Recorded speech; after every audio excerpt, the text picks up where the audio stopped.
What's up, everyone? Thank you for tuning in to another edition of the Casual Highlights, where we strive to educate, inform, and inspire while having the casual conversation about sports.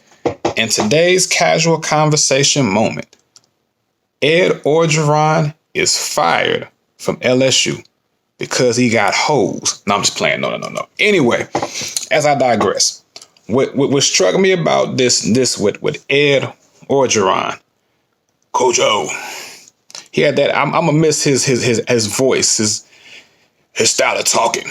It's defensively wise, he had that Bayou style talk. I can't say it how I want to say it. I don't. I try. If I wasn't on camera, I'd probably do it much better. But I find it very interesting because I live in the state of Kansas, and I lived in Baton Rouge for about 10 years. I was there when Les Miles was there and was let go.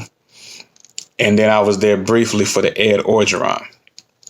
Now, tell you a little bit about how I started watching Ed Orgeron. I remember Ed Orgeron at Ole Miss. He did terrible at Ole Miss and got let go. And then he went to USC with Lane Kiffin, was the interim coach with Lane Kiffin at USC, did well 5-1, and they didn't retain him. Okay, so then Les Miles picks him up. I think he was the defensive line coach or some coach in Baton Rouge, and was there for several years. And then Les Miles got let go, and then he became the interim, and then became the head coach.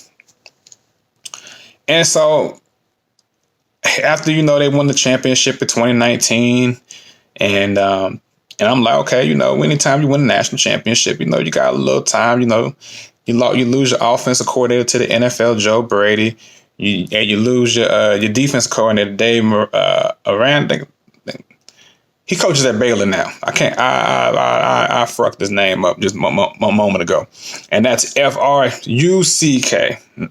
Well, it's not a made up one. I decided to add a strong R with it. Neither here nor there. Anyway, Dave Miranda is the coach at Baylor right now, and then you lose 22 starters. You all pretty much everybody is going to in the league. Offensive starters and defensive starters all left. So you have a whole new group of people of players that are at LSU for the 2020 season. And then the 2020 year, they went 5-5. I say, I get it, 5-5, pandemic players, dealing with COVID here, something else over there, injuries, that stuff adds up. So I'm like, this year, well, that they finally getting it together. Every team has his valleys and his hills and his valleys and things like that. And I'm like, man, why are they trying to fire Ed Orgeron? Why is his name up in the news every week about his job is in trouble in Baton Rouge? I'm like, man, this man, he just won a national title. Man, I'm thinking these thoughts in my head. They ran Les Miles out of town. They did all this crazy stuff with Les Miles. He getting 8-9 wins a year, and then they finally got tired of it and let him go. Like, I remember in 2015 when these emails leaked about them trying to between the president and some of the boosters and trying to raise money to get Les Miles buyout for him to leave LSU. And so I'm like, oh, here we go again. Then I get an alert on the app. Said Ed Orgeron fired by LSU and will finish the year. Then we get the numbers. He gonna get his full $16.9 million. I said, oh, now this is interesting. They want him to stay, and for $16.9 million, I said, oh, shucks now. Okay, I said, I'm thinking to myself, oh, Eddie got a good agent. Eddie O is a smart man. Eddie O is that dude. Okay, what's really going on? So then I started listening to different radio personalities in Baton Rouge. This is where, if you are somebody in media, influencer, you got to do your research. You got to do your reading. Because I made a post, matter of fact, let me pull up my Facebook thing. And this is the post that I had wrote on mine when I first heard the news about Ed Orgeron. So this is what I wrote. This was Sunday afternoon. And I posted this from WAFB TV in Baton Rouge, Louisiana, WAFB Channel 9. I said, just terrible. Shame on LSU football, because I'm in my feelings right now. I'm like, man, this is a pretty good doggone coach. Something else. And I said after that, something else had to be going on. Now, something else was going on. So after listening to a couple of radio personalities in Baton Rouge, I think the gentleman's name is Matt. Gotta find his name. I used to listen to his show every now and then on 104.5 ESPN. I can't think. The guy's name is Matt. I think it's Mosana. I'm not gonna chop up his name. But homeboy broke it down. Homeboy went in and just let us know what the whole hell in the heaven was going on. Pretty much, they gave that man $17 million. We trying to, so he wouldn't be no fuss, so we can get you the whole hell in the heaven out of LSU. Why? Because number one, they was having issues with different things coming out about players raping women, sexual harassment charges, Title IX, the whole Black Lives Matter when George Floyd passed away and the players wanted to march and they didn't really have the support of their head coach. You had that issue going on. Then some of the personnel moves that took place at LSU, some of the personnel decisions of Ed Orgeron. And then the man was out here live at the 5. He divorced his wife. 23 years. I've been through a divorce. But he was married much longer than me. And with his divorce, man, that's rough. And so, he was trying to find him. According to some of these reports, he was bringing little sugar mamas up to the practice scenes up at LSU. And that was affecting some of his decision making. And then he got into a couple of altercations with some of his assistants, allegedly. I need to make a sign that says allegedly, because this part is allegedly. Now the stuff Matt was talking about, what I'm about to say, some of this stuff went down. They gave him $17 million. Listen, be good. We're gonna let you stay here for 6 more weeks. We're gonna give you $17 million, and then you can go get the whole hell in the heaven up out of here. Because we tired of you. We gonna just start fresh. But some of that stuff added up. The question. So then I was like, okay, so he lost the locker room when the whole thing with George Floyd and all the social protesting, because he went on Fox News and said, he's in support of Donald Trump. Now, if you look at black culture, the black community, it's really about a 50-50 split of blacks who supported Donald Trump and blacks who was, for Joe Biden. Anyway, neither here nor there. I'm not here to talk about politics, but the majority of the players in the locker room, went to him and approached him allegedly. This part is going to be allegedly, and wanted to get understanding. Hey, coach, you're not going to support us to come march with us, for social justice. And they had to go do the march on their own. And if I'm an 18, 19-year-old athlete, the psychology in my head is like, well, damn, what the hell am I doing at LSU?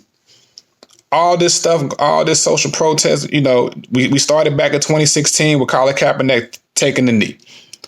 Then we still had police shootings and police brutality, all that stuff. In the same city, it's the same city that had George Floyd stuff going on back in 2016. And then 2 months later, Kaepernick decided to take that knee. And you got a head football coach, the highest paid state employee in the state of Louisiana, not supporting his players in the march. That you'll lose the locker room right there. We like the black players like, man, I'm just here so I can make it to the NFL or get my education, or I'm trying to get the hell up out of here so I can go, someplace else, because I don't really fully have the support of my head coach.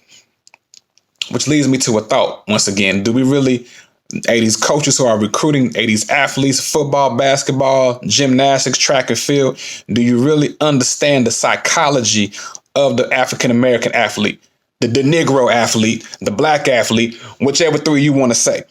Do you really understand the psychology of them? Do you understand the backgrounds that they're coming from? Do you understand when they get up there, they're not going to act certain types of ways that you say that they're supposed to act because they have not been. Let's just say in some instances that there've been a lot of hurt. Some of these guys come from broken homes. Economics is jacked up. Mama and daddy might not be there.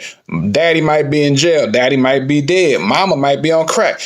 A whole lot of different things is happening. And you near your late 50s, early 60s, you don't have any understanding. It's like a disconnect. Do you really understand the athlete? Do you really understand? Okay, it's one thing about building men up, okay, and motivating them and making sure that they're in class. I believe it should be me personally. Look outside looking in, I believe it should be a balance. It shouldn't just be football first, then academics second, or academics first. I think it should be a balance of everything because you're there to win football games, but you're also there to educate yourself and to make yourself a better human being. Those things go hand in hand. All that should be balanced. Anyway, as I digress, let me get back to Ed Orgeron. So he lost the locker room. Then you got that. There's pictures of you. You know, okay, you're fresh off you win a national championship. 6 weeks later, your wife files for divorce. And then on top of that, some months later, you're caught in a bed with another woman. Okay, listen, man, you do what you want to do. Man, you can get 4 or 5 girls in your bed. Listen, that ain't my business. I got my own business to worry about. However, it's an image that you're keeping up. You're the highest paid, Eddie O. You was the highest paid employee in the state of Louisiana. You can't be doing that, homeboy. You cannot be doing that, especially in the social media age. With these right here, you know, everybody be recording stuff, man. You can't be doing that. You can't be doing that, Doc. I feel you on that, man. I don't feel you, bro. No, you should, because I ain't had your money yet. I'm going to have your money, but not right now. Anyway, it's a place and a time for that. So it's also an image thing. Then you got all these different sexual lawsuits coming out, and technically you're still tied to Les Miles. Oh, by the way, Les Miles was the head coach right down the street from me in Lawrence, Kansas, as the KU coach, and had all them allegations of different things coming out. And you was on his staff for some of those years. So you got all that going on as well. And they made comments, some of these reporters, where they had the school president there, William Taft. They had Scott Woodward, the AD, and Ed Orgeron at this particular press conference. Some people was like saying, why have a press conference? And really, and this is what I learned too. This had been boiling, even though they beat Florida. I'm like, okay, they beat Florida. They 3-3. They back to 500. Everything gonna be all right. They gonna go bowling. They've been trying to fire this. They've been trying to get rid of Ed. The deal was done after they lost to Kentucky. Now Kentucky is a much better team because they've beaten Florida. Kentucky is a good team. Let me just say it like that. You go on the road, you lose to UCLA. Oh, hold on. We got to track back. So back before the season began in 2021, they was putting a contingency plan together in case this happened of what they're going to do with Ed Orgeron. Mind you, he signed a new 6 years extension. Man, you get national title, man. Hey, we gotta pay some money. We gotta, the boosters gonna get that money. The nada. Yeah. So they had to pay. The AD and everybody else was getting things together in case this type of stuff happened. in case there's something that was gonna pop off, and this was gonna happen. And sure enough, look what happened. UCLA should have won. They should have beat UCLA. They were outplayed. They were outcoached.